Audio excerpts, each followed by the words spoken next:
Is the Council on Foreign Relations. This program was recorded Monday in New York City.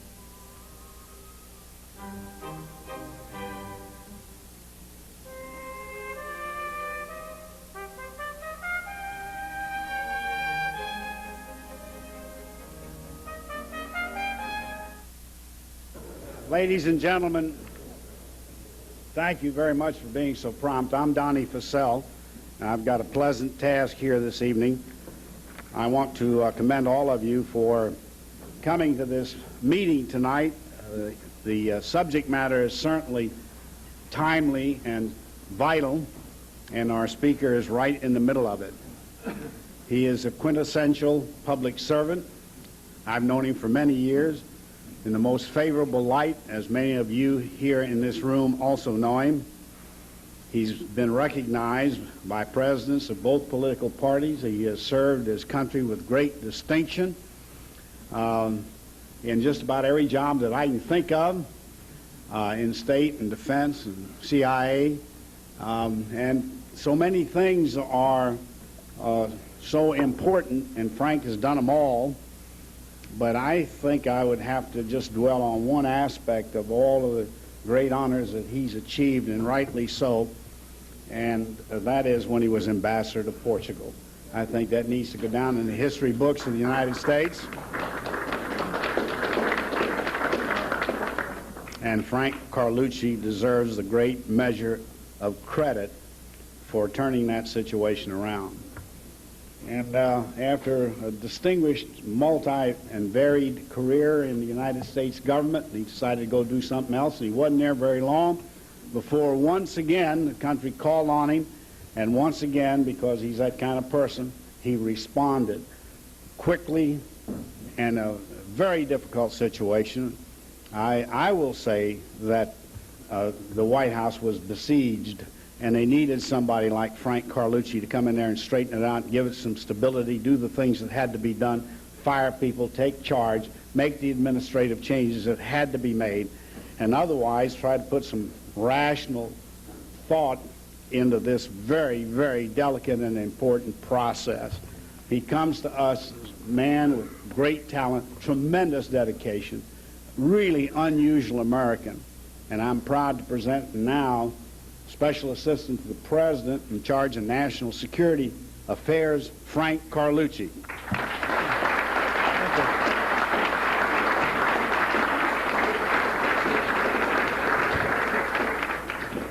Well, thank you very much, Mr. Chairman, for that overly flattering introduction. It's a great honor for me to just be introduced by someone of the stature of Danny Fussell. He's a man who truly deserves all our respect.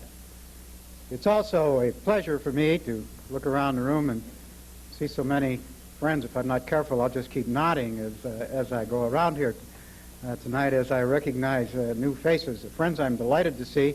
I also identify some experts on the subject that I'm going to speak on, so that I view that with some trepidation. Actually, I was billed as coming to talk to you about the Persian Gulf, but given the intensity of interest and given the fact that we have some Soviet experts here, I thought I'd comment as well on our dialogue with the Soviets as we approach the summit meeting. Frank, could I interrupt you just for a second? In case somebody did not get to know this, this is not the usual kind of meeting. This is on the record, and therefore, I just want you to know, and it's also being covered by TV for the first time. Yeah, I want you also to know that's at your request, not mine.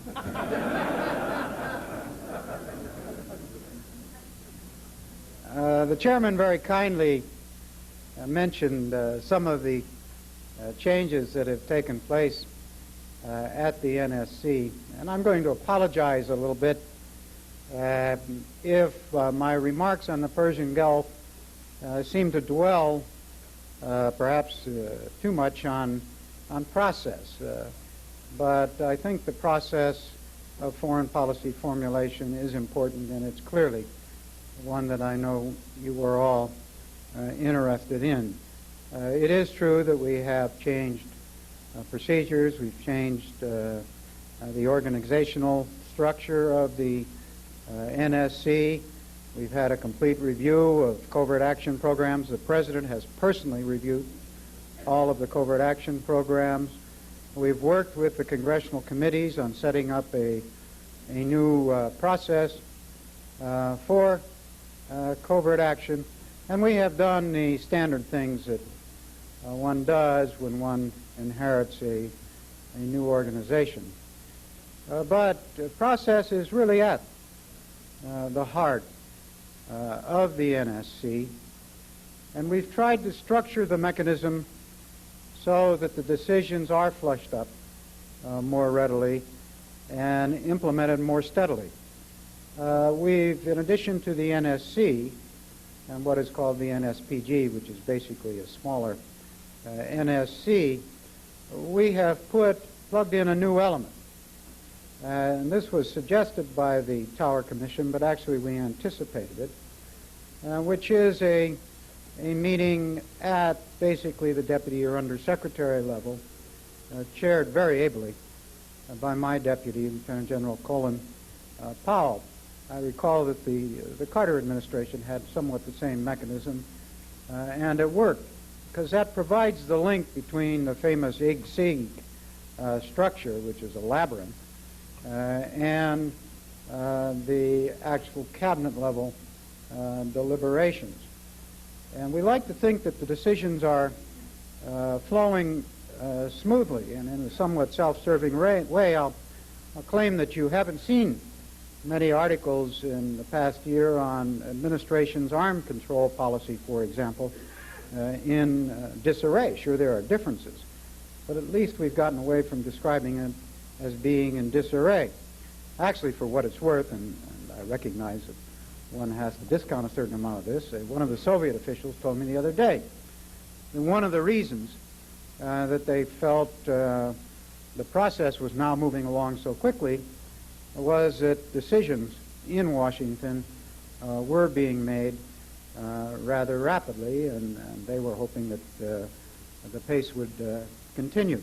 Let me argue also that we made deliberate, considered decisions on the Persian Gulf. And the President was intimately involved in every step of the way. Indeed, I think it's fair to say that he has chaired more NSC meetings on the Persian Gulf than any other single subject. And I would argue, and I'm sure there are those in this room who will argue with me, that the overall results have been positive, unless, of course, you think that one shouldn't take any military risks at all in defense of our strategic interests. But Shia expansionism has been contained. Our relationships with the Gulf states are good, and the allies are cooperating. Now, nothing is perfect, of course. No policy formulation is perfect, and we've had the unexpected in the Persian Gulf, and I'm sure we'll have the unexpected in the future. But in my judgment, at least, the key to good policy, sound policy, is not to let the unexpected deter you, to be able to accommodate to it and continue to strive toward your goals.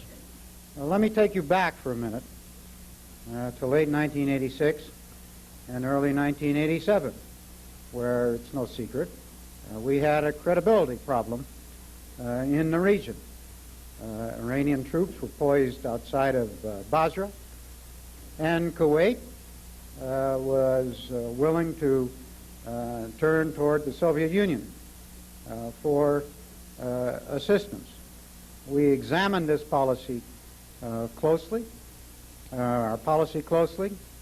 concluded that we needed urgently to restore some consistency and stability to the process. And a number of meetings were held, resulting in presidential statements on January 23rd and February 25th, explicitly laying out the policy.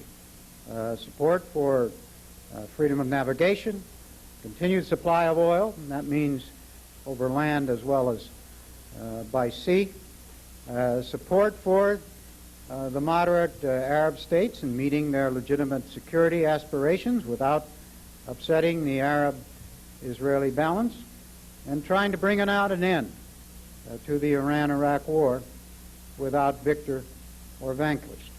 And it is in the context of that policy that one has to look at the reflagging decision and the decision to sell arms to the moderate Arab states. The Congress at the time was fond of talking about our reflagging policy.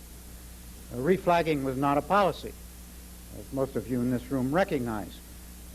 Other nations have every right under our Merchant Marine Act of 1980 to reflag their ships.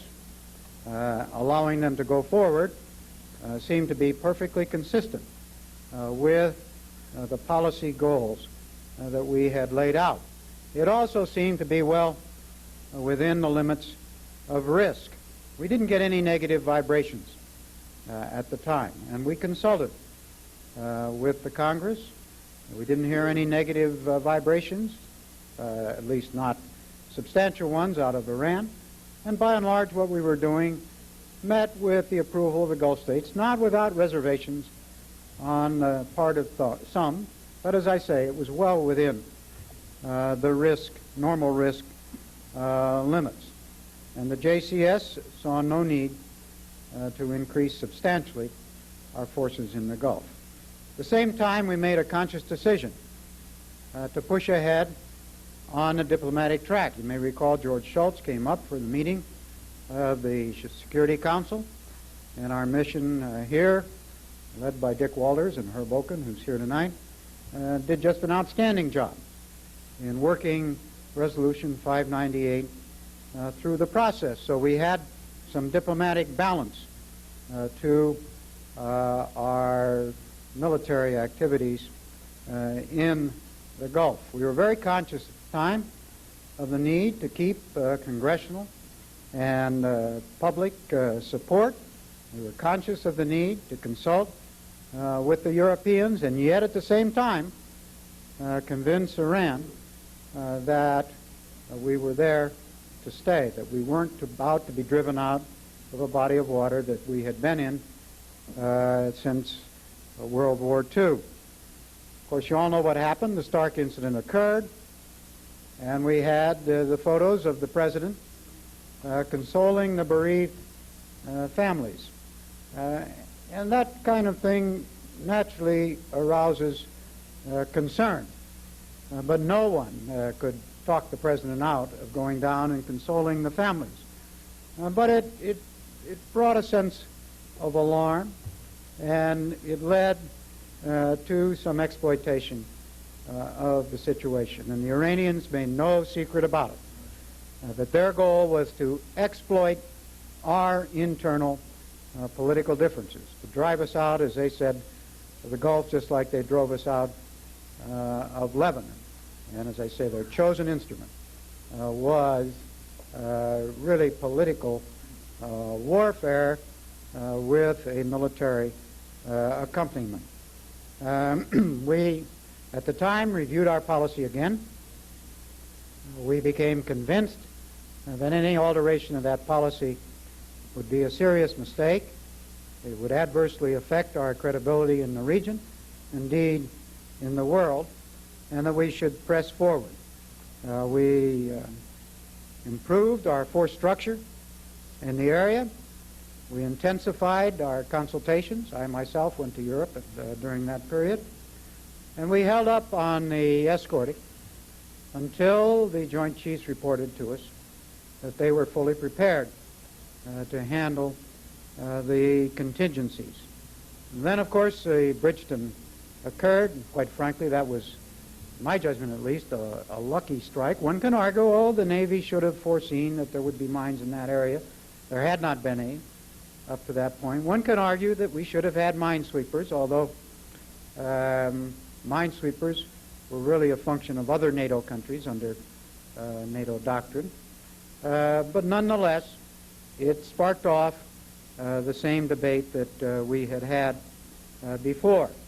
We continued on our course, adapting to the mine situation, with helicopters and minesweepers and intensified our consultation with our allies to the point where today we have British, French, Belgian, Dutch, Italian vessels in the Gulf. Indeed, there are more foreign vessels in the Gulf than there are military vessels, and there are U.S. military vessels at the current time. And the British are doing exactly the same thing we are doing, including reflagging some Kuwaiti ships.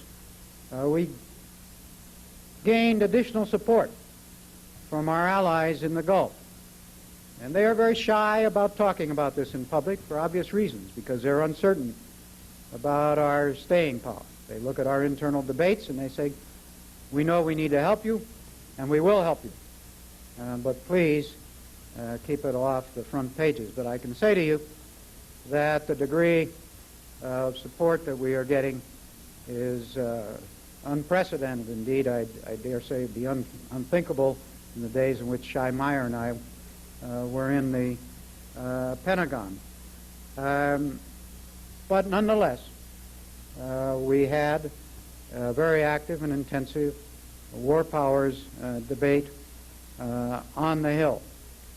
Fortunately, that seems to have subsided a bit recently, and I think we can claim that we are a nation looking at the Gulf now with steady nerves, that we do have a military presence, an allied presence, that is capable of coping with the threat, that we have, as I said earlier, accomplished our overall policy goals, or are on the way to accomplishing our overall policy goals. Indeed, there are public opinion polls that say our credibility in the area has never been higher.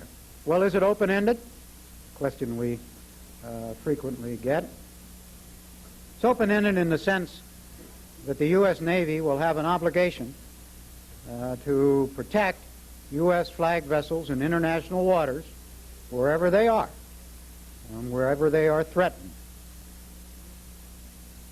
But we do hope to be able to reduce our presence through our diplomatic activities. Dick Walters is over at the UN right now receiving the report of the Secretary General. Based on the statements that Rafsanjani made yesterday, I don't hold much hope for that report. And clearly, if it's unfavorable, we intend to push even harder for the follow-on resolution imposing sanctions on the recalcitrant party, which, of course, to date has been Iran. Before I leave this subject, let me just offer some reflections on the War Powers Act, because it has occupied a substantial amount of my time the past month and a half, and I'm not a lawyer, and I'm not an expert on it. But just looking at the purposes for which we use military force, it seems to me that we have to re-examine this act, because what we are saying, the instant we put military forces in any region, is that we may well pull them out. And the essence of a military operation is to demonstrate resolve and staying power. And if you say that there's an automatic pullout 60 or 90 days hence, unless the Congress votes, you're telling your adversary to fight like hell during that period, and you're telling your friends not to help you. Rafsanjani has even commented publicly on that, saying to the other Gulf states, look at the war powers debate. I don't think the U.S. will be able to stay the course in the Gulf.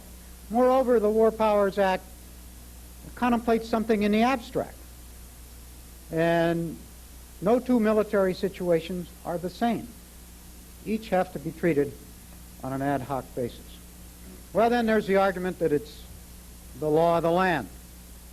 So why don't you obey it? And indeed, we have sent up reports which are similar, the same kind of reports that were used in Lebanon, Grenada, the Iran rescue operation, because nobody has recognized the constitutionality of certain provisions of the act. But clearly there are limits to laws which the executive branch can accept and implement. If the Congress were to pass a law censoring CBS and to override a presidential veto, would the president be obliged to implement that law? Obviously not. So the Congress cannot, by statute, in our judgment, alter the fundamental relationship between the executive and legislative branches. But I'll defer to the lawyers among you for further argument on that score. Let me move on and say a word about our relations with the Soviets. And because to some of the Soviet experts in this room it may seem like a new world. First of all, the mechanics of the summit as best we know them. Foreign Minister Shevardnadze asked for a working summit. So all of those who are prepared, those of you who are prepared to invite Gorbachev to this function or that function, can spare yourself a letter writing chore, because they've indicated that they really want 3 days on business, without prejudice to the presidential visit to Moscow, they said, being another kind of visit, or subsequent visits by Gorbachev to the United States. But they felt, this is the way they put it, that there was just a lot going on in the Soviet Union right now, and 3 days was the most that the General Secretary could afford to spend in this country. I watch television programs and I hear a lot of questions about what happened in Moscow. I don't know. I'm prepared to defer to the Soviet experts on that. We have a lot of theories that there are internal developments that bore on the General Secretary's decision not to set a date when we were there, that we were non-responsive to some of the things he said, or that he thought he could negotiate a little further than we were prepared to go on SDI. Some of these aren't mutually inconsistent. But sometimes I think we tend to overanalyze the USSR. As we sat there, I could see the General Secretary more or less going through the process of backing off in his own mind. But at the same time, he said very clearly 2 or 3 times, I want to come to the United States, I want a summit. I'm just not comfortable making the decision on timing now. Well, for whatever reason, it is water over the dam. But the Moscow conference was a very productive conference, and there is a decidedly new tone to our relationship with the Soviets. Let me just cite you one example. In the last evening, we were debating an INF verification issue, and we were claiming that 2 missiles were at least similar, if not interchangeable. And the Soviets said, no, the dimensions of these missiles are different.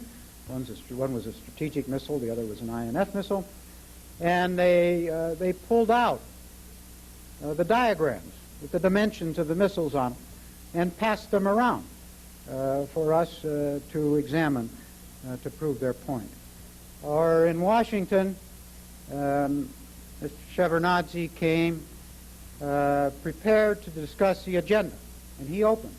And he said, here is what I would like to see as an agenda for the summit. And true, he put the usual arms control items on the agenda, but he immediately went on to say, and yes, we want a very full discussion of human rights and a discussion of regional issues as well. His initiative. And if you cast your mind's eye back a bit, you will recall that that 4-part agenda, if you add bilateral relations, has been our agenda all along. The Soviets have wanted a pure arms control agenda. So they have really come around to accepting our complete agenda. And I would submit to you that that's substantial progress. Not that there aren't a lot of sticking points and very difficult issues to be resolved. Human rights, we've seen some modest improvement, but Jewish emigration is only at the rate of about 800 or 900 a month, although they claim they're going to get it up to 10 or 11,000 this year, but this is still far short of 1979 under Brezhnev, when there were some 55,000 Jewish immigrants. They've got a long way to go on human rights, and they've got a long way to go before they can demonstrate that they are entitled to have a human rights conference in Moscow. But nonetheless, we want to work with them, and we readily accepted their proposal that the deputy foreign ministers meet before the summit to try and resolve individual outstanding human rights issues. Their proposal, mind you. In the regional area, we've got even more obstacles.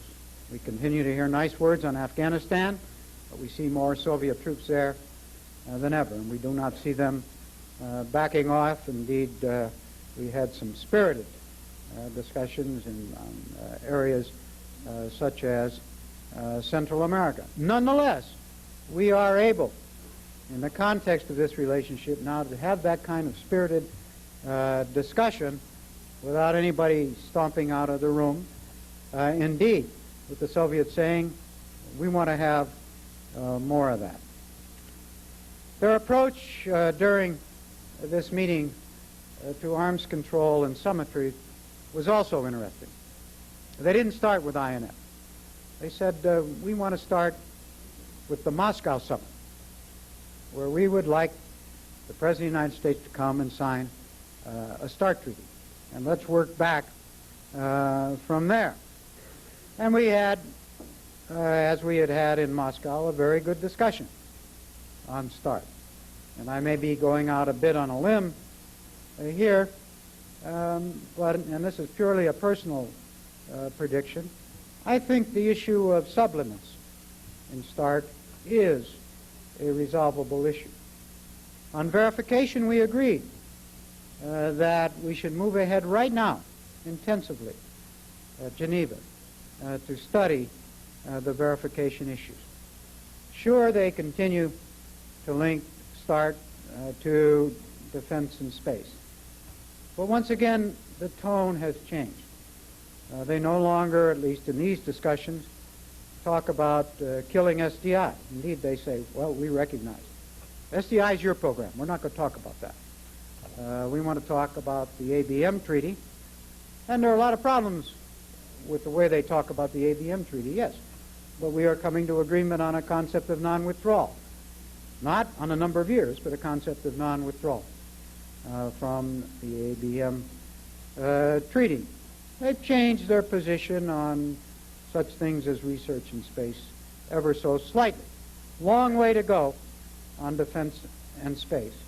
But once again, the dialogue is very good. One concern that I will share with you quite openly as we go through these negotiations is what is happening, Mr. Chairman, on the Hill with, and I don't mean to personalize this because I know you've been very supportive, the arms control amendments. The Soviets are more than aware of them. They follow them very closely. And there may be good and sound reasons, or are perhaps legitimate legal differences on the interpretation of the ABM treaty, but I would argue that this has now become a national security issue more than a legal issue.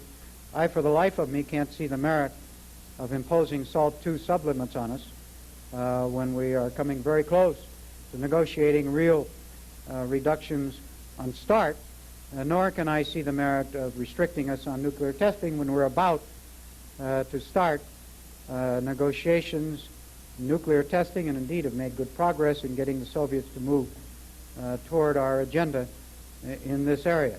What I am submitting is that it is very damaging in the context of these negotiations to have the Congress pushing us toward the Soviet position. I think this is a resolvable issue.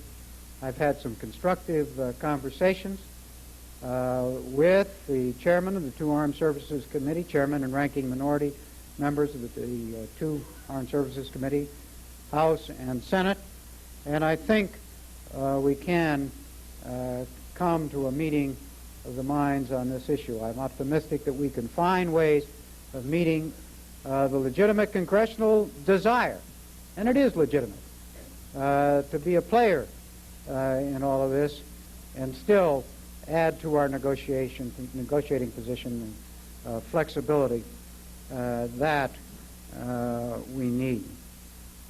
INF, yes, we are very close. There are some outstanding issues in the verification area, but I think those are resolvable. Some of the criticism is beginning to mount. And I think as we look at this agreement, very important that we go back to its origins. And many of you in this room are very familiar with its origins. Indeed, some of you participated in its origination. Back to 1979, when the Soviets began to deploy the SS-20s. And we came together as an alliance on the dual-track decision. And when we went ahead with deployment, the Soviets walked out of the arms negotiations. Everybody said the world's coming to an end. We persisted. The Soviets came back. In the Reagan administration, the president came up with the zero option. Everybody said it's out of the question. You'll never do it. Better back off. We persisted. Soviets wanted to hang on to 100. Everybody said you better let them have 100. We persisted. They backed off on the 100. Then there was criticism of verification, and the Soviets came very far on the verification regime. There are many benefits, it seems to me, to an INF agreement. One is that it demonstrates that alliance cohesion can produce results.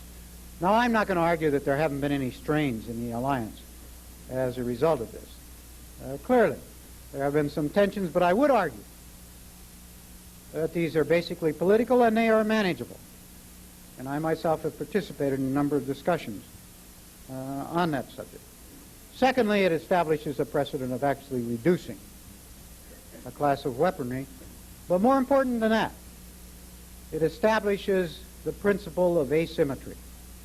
And based on the most recent figures the Soviets have given us, and we have exchanged data already, that ratio will be somewhere in the neighborhood of 6 to 1. And I submit that that is a very good ratio. Third, this will be the most intrusive on-site inspection regime in the history of arms control. We're talking about on-site inspection of assembly facilities, operating bases, disassembly facilities, repair facilities. We're talking about, as I said, exchange of data, all in addition to national technical means. All these things have been agreed upon. Sure, we're still arguing over the number of inspections and how many hours notice and those kinds of details, but we can solve those details. Finally, and perhaps most importantly, it will establish an atmosphere and a verification precedent for a START agreement. Now, don't ask this agreement to carry too much freight. Sure, you can circumvent it if the Soviets want to build another 600 SS-25s. It would seem kind of foolish because they have resource constraints as well for them to sign this agreement, suddenly turn around while they're negotiating START and build some more strategic missiles to compensate. But this was not designed to solve the strategic balance. That's the purpose of START. So looked at it in terms of its own goals, I submit that the INF agreement is a very good agreement. And I would hope that we would not have substantial problems on ratification. Clearly, the Senate has an important role, and we welcome that role. Clearly, it will come under a good deal of scrutiny. And maybe there will be some flaws in it, although we're working very hard to prevent that. But I think it's important that the Senate make an overall evaluation. Is it a good treaty or is it a bad treaty? And that we avoid the kind of killer amendments that were mentioned on a TV show the other day. I think Senator Cranston pointed out the risk of killer amendments. We want to avoid those kinds of amendments, because if that happens, it really will impact adversely on our ability to deal in the future with the Soviets. Make no mistake about it.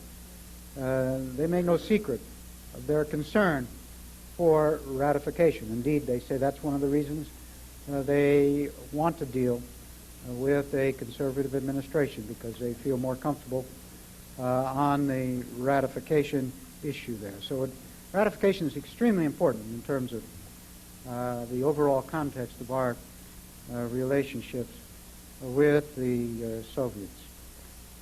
Let me close by just noting that I think there are opportunities in both areas that I have discussed tonight. But those opportunities are built on an aggressive foreign policy undergirded by a strong national security and a vigorous economic and security assistance program and an active State Department. I've been part of the budget discussions on the Hill the past week, and I recognize the deficit problem. But I'm sure most of you in this room would agree with me when I say this is no time for the United States to be pulling back from the world, just when things are beginning to move in a positive direction. We need vigorous and continuous public and congressional support for what we are doing in the foreign policy area on a bipartisan basis. And as a member of the CFR, I'm very proud of being part of an organization that is doing such an excellent job in helping to bring about that kind of public support. Thank you very much.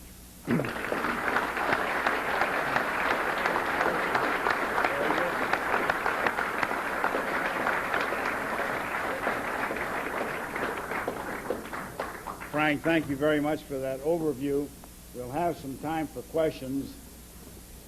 Would you be kind enough just to, we can't see from up here, so if you just introduce yourself and state your question, that would help everybody. I'm Evan Galbraith.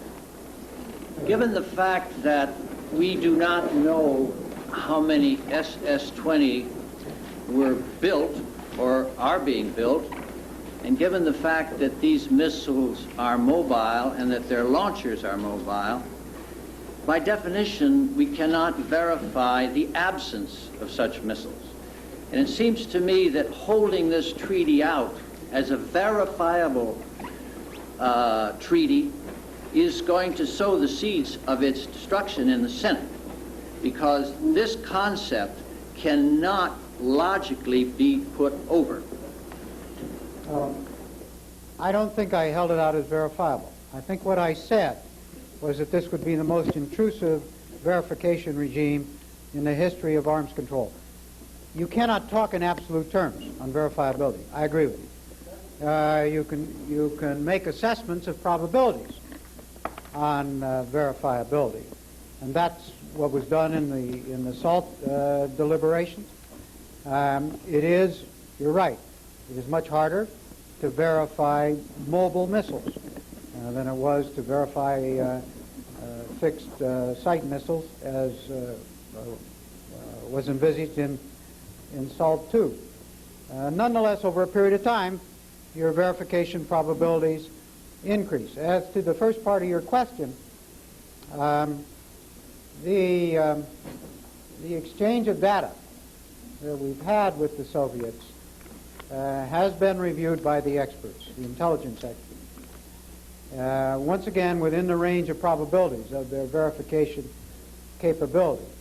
And there are various ways of looking at this, which I can't really get into. And they have said that the number that they have given to us is within the range of probability. Frankly, it's a higher number than we had anticipated they would give to us. But in terms of what we're going to do on verification, it will be the maximum one can do. But nobody can guarantee 100% verification on any treaty, and it's a question of weighing the risk of verification error against the risk of a continuing buildup. Yeah, sure. I'm Dankert Roster. Back to the Persian Gulf. The administration has stated, and you reminded us today, that the purpose was to protect neutral shipping in international waters. My question is whether that, in effect, is not an open invitation to Iran to attack in territorial waters, as indeed they did just very recently. And isn't it true that the destruction of supertanker docking facilities in Kuwait will do far more damage to the flow of oil than hitting any one tanker? Well, it is not our purpose to protect neutral shipping in international waters. We are protecting American flag vessels in international waters, and we have steadfastly maintained that that is provocative to no one. That is not an aggressive act. It is a traditional function of the U.S. Navy. Iran has chosen to attack neutral shipping. They've used our presence as an excuse, but that is all that it is an excuse.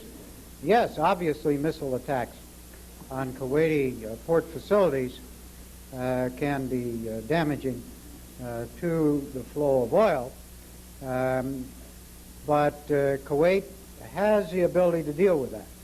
It is not impossible to shoot down a silkworm missile. It's a subsonic missile, rather SOFIing missile, and Kuwait currently has the air defense capability to cope with it. It is a question of helping them deploy that capability so that they are well positioned to stop these missile attacks. To Cuba, still in the Middle East, would you comment upon the recent trip of the Deputy Minister of Foreign Affairs to Iran from the USSR? Yes, Foreign Minister Vorontsov, Deputy Foreign Minister Vorontsov has just been in, I think, both Iran and Iraq. We are, quite frankly, disappointed that the Soviets have not moved more aggressively on the follow-on Resolution 2598. We don't think they've played a constructive role in the Middle East or in the Gulf. They are obviously now seeking to exploit a target of opportunity, trying to act as a go-between, trying to convince Iran that it's a newfound friend, at the same time trying to continue their equities with Iraq and the Arab states. I don't think they can carry water on both shoulders very long. I think the Arabs are becoming disenchanted with this. I don't think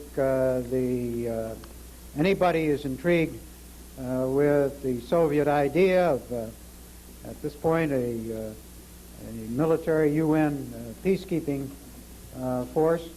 So I think they're playing a bit of an obstructionist role, and we hope that we can have further discussions with them on this subject. We have discussed the Gulf with them, both in Moscow and here, but in order for us to be able to go further, we had to await the Secretary General's report, which, as I indicated, is just coming out tonight. Take one right now. My name is Roland Paul. Returning to the question of the INF Treaty, as you know, Mr. Carlucci, one of the arguments against it is it enhances the Soviets' conventional threat in Europe. And it certainly seems like that's one of the reasons why the Russians are willing to agree at this level on nuclear weapons to eliminate this class. Do you believe that is one of the reasons, or one of the main reasons why the Russians are willing to go forward with this treaty, and why should we not be worried about it itself? No, I don't view it as enhancing their conventional capability. They've got overwhelming conventional superiority in any event. I think the main reason is they did not like the idea of the Pershing II striking the Soviet homeland. In fact, they've made that quite clear. But I agree with you that it does make it all the more important that we move forward to address the conventional imbalance. And the Soviets have indicated a willingness to negotiate with us. Of course, you're familiar that we've been doing this for years in MBFR without results, but we're now moving to this new forum, the Atlantic to the Urals Forum. We've spent a good amount of time this past year trying to get our own NATO act together, but I think that has now happened, and we need to begin to move aggressively in the conventional area. But once again, the fact that the INF agreement sets a precedent for asymmetries will be very useful in the conventional area where the asymmetries are even greater. Warner Schilling, I'd like to hear you a bit more on your problem with the War Powers Act. Surely it's grounded somewhere on the power of the Congress to declare war, and if the administration's policy can't hold up under congressional debate and cannot receive support of the Congress, why shouldn't it be abandoned? Well, I have no objection to congressional debate. The Congress could pass a resolution tomorrow pulling us out of the Persian Gulf. They could cut off the money. They have plenty of power. Indeed, I would encourage them to have a debate on our Persian Gulf policy. I'd encourage them to vote tomorrow. We'd accept that. What I don't like is a 60 to 90-day string on our policy. And that's the part that the lawyers say is of dubious constitutionality because it's an automatic pullout unless they vote 60 to 90 days hence. So by all means, play a role. We welcome a congressional role, but let's play a role in a way that we can function as a united nation instead of appearing to be divided every time we are using the military in defense of our strategic interests. Let me move over here. Norma Gloverman, back to the Persian Gulf. We like to think, or I guess the administration likes to think, of Iran as an outcast country, or as becoming an outcast country. I wonder if you would discuss the status, Iran's status vis-a-vis important other players with special effect for Japan and China. Because my understanding is that Japan and China are lending quite a bit of support to Iran, which is creating problems for us. Well, I think the world community, as evidenced by Resolution 598, is beginning to isolate Iran. Certainly they are isolated in the Middle East. The only sense in which one could argue that Japan is providing any kind of support is if they buy Iranian oil. On the other hand, Japan has just stepped up its loans to some of the moderate Gulf Arab states. They are stepping up their host nation support as compensation for some of our military activities in the Gulf. So we don't really have any quarrel with Iran's posture, or Japan's posture. We, of course, would like them to stop buying Iranian oil. They have agreed that they wouldn't compensate for our cutoff of Iranian oil. China, I have to say, we're disappointed that we continue to see substantial Chinese arms sales to Iran. We have protested these to the Chinese. We will continue to protest them vigorously because it is vitally important that we work with all countries, and China's not just the only one, but they are the largest one, that are selling weaponry to Iran. My name is Alfred Ogden. Where can we get published information on the different types of weapons and their capabilities on this INF, country by country, weapon by weapon? Well, most of that kind of information is available now in terms of the weapons that would be taken down, and I have my public affairs person here with me, and he'd be glad to help you out on that. We can provide you with the information, the kinds of missiles. Take one now. Henry Graff, Mr. Carlucci, would you care to comment on the level of the President's personal involvement in the technical details of the INF Treaty?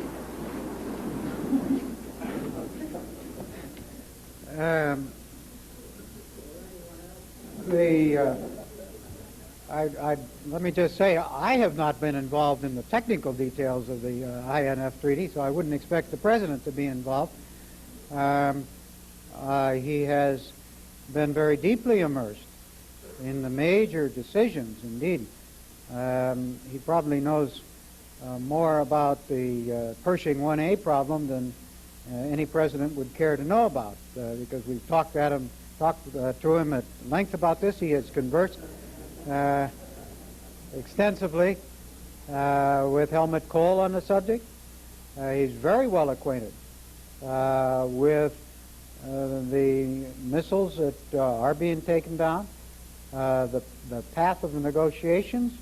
In each case, before we've had a foreign minister's visit, before George Shultz has gone to Moscow, and before Shevardnadze came here, the President chaired an NSC meeting reviewing the entire negotiating position and blessing it before we went into the negotiations. In addition to that, I would say I talked to him about arms control issues, both INF and START, at least twice and maybe even 3 times a week. So he's very well acquainted with the kinds of issues that are presidential level. But it would not be appropriate for him or me or George Shultz or anybody else to get into technical details. That's up to the negotiators. Let me take one back. No, I'll take it. I'm sorry. I guess there is a war in the Gulf between Iran and Iraq. Could you share with us your ideas of how that war is going to end? From looking from what we see, the Iranians are willing to pay the price for this policy. Iraq is not winning, and they just have to sit and wait year, 2 years, 3 years, and they will win. What is the United States doing to make them think that this is not going to be the outcome? You may recall in my earlier comments when I mentioned the presidential statements in January and February, I hope I said that we explained, at least I did personally, in meeting the White House press corps, that one of our goals was to stop the spread of Iranian hegemonism, Shia expansionism. We've made no bones about that. We're not joining sides in the war. Our official posture is one of neutrality. We are the ones who have pushed hardest for the UN resolution to bring about a ceasefire, as we said, without victor or vanquished, withdraw to national borders, exchange of prisoners, the whole thing. We think that the world community just has to keep working at Iran to demonstrate to them that the kind of expansionist course on which they're embarked in the Gulf will not succeed and will not pay dividends. At the same time, I think they need to be allowed the possibility of having a dialogue in the UN with the world community so that the Secretary General and others working with him can look for mutually satisfactory solutions to the problem. I would hazard a guess, I'd wager you, however, that it would not contribute to the solution of this problem for us to accept the Iranian position, which is they would stop attacking ships in the Gulf. The U.S. just withdrew from the Gulf. But that would not only impact adversely on the situation in the Gulf, but on our ability to protect U.S. shipping worldwide. Not that you suggested that, but I would argue that the combination of protection to shipping, allied shipping, because as I mentioned, we have allied forces in the Gulf, coupled with the diplomatic activities right here in New York, will ultimately offer a solution. Looking ahead at the margins of safety following an arms agreement, an INF agreement, perhaps even a START, on our side, what we have left, of course, is a rather formidable sea power, nuclear sea power, which I assume we feel is in reserve if things go wrong. On the Soviet side, of course, they have the conventional superiority. How do we propose to handle the safety measure of our nuclear capability at sea? By adding sea power, nuclear sea power, to the NATO defense structure, or will that be reserved for the American command? And at the same time, then, how does one foresee, or how the Soviet attitudes in dealing with the possible integration of the French and the British nuclear capabilities, which presumably they want to maintain themselves? In regard to the latter portion of your question, I don't think the French or the British would like to talk about integration of their nuclear capabilities, certainly at this stage.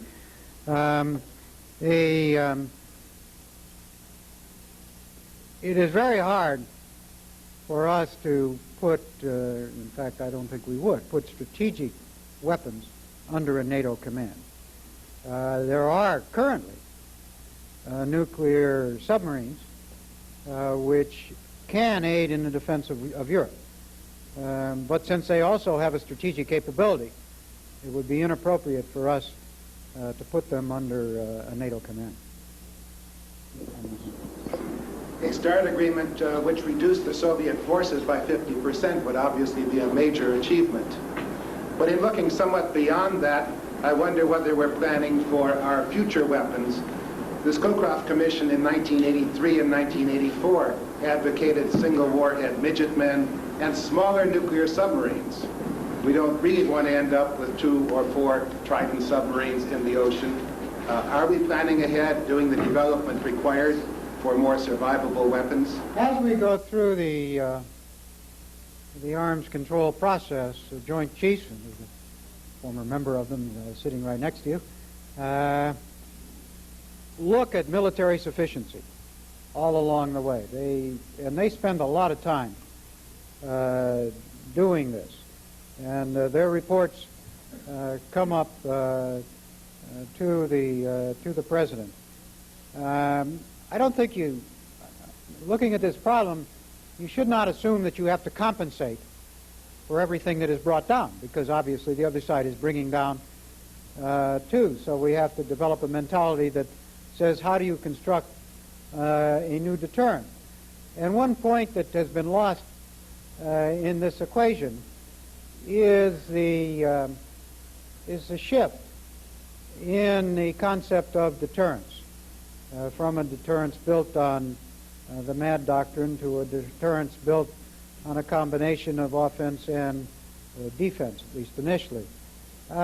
Interesting now that the Soviets accept that concept, and they're quite open about it. They are also talking, instead of talking about SDI as such, they're talking about stability and predictability. And these are concepts that we can work with. And so we have to look at future force structures in terms of strategic stability as well as military sufficiency, and these studies are going on in the Joint Chiefs. Well, you have one. Oh, I'm sorry, go ahead. Yeah, you said before that there's been discussion with the Soviets on non-withdrawal from the ABM treaty. It seems the key question really is the interpretation of the treaty. Is this administration prepared to alter its view of the so-called broad interpretation for some period of time? As a legal matter, no. We have asserted the broad interpretation, but we have structured the program to date to conform to the narrow interpretation. And Judge Sophia, the State Department has put out a series of studies on the interpretation of the treaty, in which he asserts that the broad interpretation is the legally correct interpretation. In our judgment, if we are obliged to follow the so-called traditional or narrow interpretation, what the Soviets are now calling strict interpretation, but it's very similar to the narrow interpretation at this point since they've modified their position a bit. This would encumber the SDI program in an unacceptable manner. It would slow it down and push up costs greatly. But leaving that aside, we think there is a legal justification for the broad interpretation. Alton, you get the last question. Thank you, Mr. Chairman. Alton Fry. This is not a leading question because I don't know where I want to lead you. You recall that the Carter administration spent so much political capital on the Panama Canal Treaty that it entered the SALT II ratification debate much weaker. The INF agreement is a very welcome development, but I wonder if you've considered, in consultation with the Soviets, the possibility that it might be wiser to delay the ratification process until after the Moscow summit to report on progress in the START negotiations so that the Senate can consider them as a part of the INF deliberation, perhaps two agreements together. Because otherwise you'll be spending so much of your energy and the Secretary of State's energy in the early part of 1988 that surely there's a danger the process will bog down. It's a point I hadn't considered. We are going to have our plates full. You're quite right. If START unfolds as the Soviets, at least, we think it can unfold. I'm not sure, though, that the Senate would like that very much. That's something, the timing is something that we really should determine in conjunction with the Senate leadership so that we can best enhance the probabilities, the chances of ratification. Frankly, Alton, we're far too early in the process now for us to get into that kind of tactical consideration, but I'll take your suggestion under advisement. Frank Carlucci, thank you very much.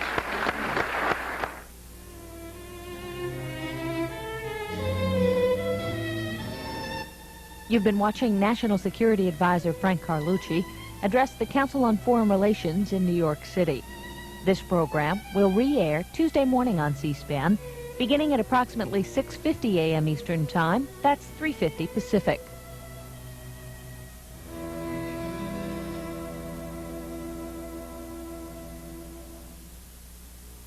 Join C-SPAN Thanksgiving Day for America.